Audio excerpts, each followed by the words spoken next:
Olá, queridos amigos, prezados irmãos, fiquem todos na paz e na graça do Senhor Jesus. Quero convidá-los à leitura e meditação na Palavra de Deus. Livro de Atos dos Apóstolos, capítulo 17, versículos 27 e 28. Aqui, pessoal, o contexto é Paulo pregando o Evangelho.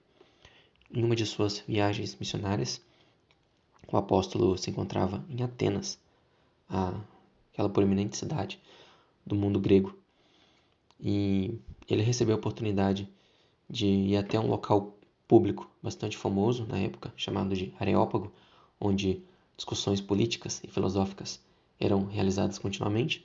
Paulo, então, nesse local, nesse Areópago, perante uma plateia, uma multidão, ele prega o Evangelho, explica que a humanidade ela veio de um só homem que Deus criou e que desse um só homem, que é Adão, Deus fez toda a geração de homens para habitarem a terra, tudo sob as permissões do Senhor. E o objetivo de Deus ter feito tudo isso, Paulo fala aqui no versículo 27, para que buscassem o Senhor se porventura tateando ou pudessem achar, ainda que não está longe de cada um de nós, porque nele, em Deus, vivemos, nos movemos e existimos, como também alguns dos vossos poetas disseram, pois somos também a sua geração. Então, o apóstolo Paulo, ele explica que todos, independente de serem crentes ou não, convertidos ou não, até porque Paulo aqui estava diante de uma plateia de gregos que até então não haviam ouvido falar do Evangelho. Então Paulo, ele diz que em Deus, todos nós, humanos, independente da fé que professamos, independente de ser ou não convertidos a Cristo, todos só podemos viver por Deus, pela graça de Deus. Só podemos nos mover e nos existir porque Deus está permitindo tudo isso. Porque nele vivemos, nos movemos e existimos.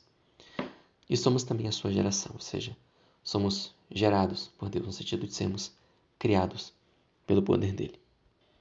No entanto, apesar dessa sublime verdade, o fato é que grande parte da humanidade, grande parte da sociedade, muitas pessoas não estão muito se importando com o Deus que lhes deu a vida e que lhes supre todos os dias. De fato, pessoal, o fato é que o nome de Deus e o nome de nosso Senhor e Salvador Jesus tem sido muito desonrado neste mundo.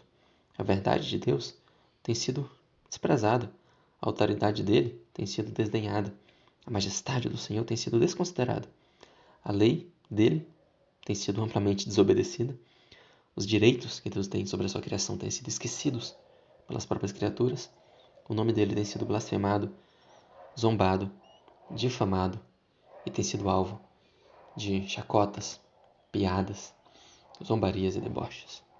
Sim, tal é o estado de ruína da humanidade. Mesmo tendo a própria vida sustentada por Deus, mesmo tendo sido trazidos à existência pelo poder de Deus, mesmo só podendo e conseguindo existir e se mover, porque Deus assim o concede. O fato é que muitas pessoas não estão muito se importando com o Senhor. Isso é muito triste. Muito triste. E Deus provou de maneira suprema e soberana o seu amor para com esta humanidade por meio da cruz de Cristo. Quando ele então entrega o seu único filho para ser sacrificado em favor do mundo, para que todos pudessem ter os seus pecados perdoados e pudessem então mudar de vida, contando que creiam na pessoa e na obra do Senhor Jesus Cristo. Graças à cruz de Cristo, qualquer pessoa pode ser salva. Mas não somente isso. Não somente a salvação eterna da alma e a nossa entrada no céu são asseguradas pela cruz de Cristo. Mas o fato também é que as bênçãos terrenas e temporais que Deus concede à humanidade, como por exemplo a existência, a capacidade de viver, de se mover, de comer e beber e seguir a vida, até mesmo essas bênçãos temporais só podem ser usufruídas pela humanidade por causa da cruz de Cristo, por causa do sacrifício do Senhor Jesus.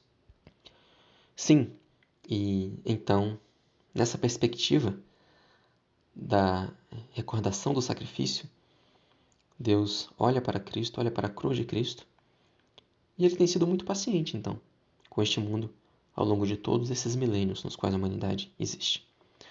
Porque por causa e em virtude do sacrifício de Cristo na cruz, mesmo os mais ímpios, atrevidos e blasfemadores dos homens podem viver, se mover e existir, como diz o versículo 28.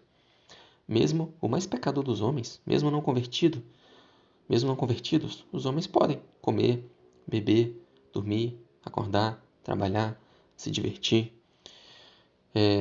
Tudo isso também por causa da paciência de Deus, olhando para o sacrifício do seu Cristo na cruz. O próprio prato de comida, a própria colher de comida que o ímpio leva à boca, ele deve isso àquele sacrifício de Cristo que ele, o ímpio, ainda não conhece e que às vezes, muitas das vezes, ele até impiamente ridiculariza, zombando do sacrifício do Senhor, como infelizmente acontece muitas vezes. O sol, também a chuva, né, que fecunda, que fertiliza as terras, viabilizando assim a agricultura e a pecuária, também só trazem vida a esta humanidade por causa do sacrifício de Cristo. O próprio fôlego de vida, a própria respiração, né, que o ímpio, que o ateu, que o infiel, que o não convertido usa, né, para poder pronunciar palavras ofensivas e blasfemas e de deboche contra Deus e contra Cristo, mesmo o seu fôlego de vida só existe e é devido ao sacrifício de Cristo. Porque se não fosse essa preciosa expiação do Senhor Jesus na cruz, se não fosse o seu precioso sacrifício, esses ímpios, esses blasfemadores, esses que zombam do Senhor Jesus, que zombam de Deus, que blasfemam de Deus, que vivem uma vida totalmente independente do Senhor, essas pessoas, se não fosse o sacrifício de Cristo, elas, em vez de estarem usando o seu fôlego de vida para blasfemarem contra Deus aqui nessa terra, estariam, na verdade, se revolvendo nas lamas ardentes do inferno. E é para lá que vão.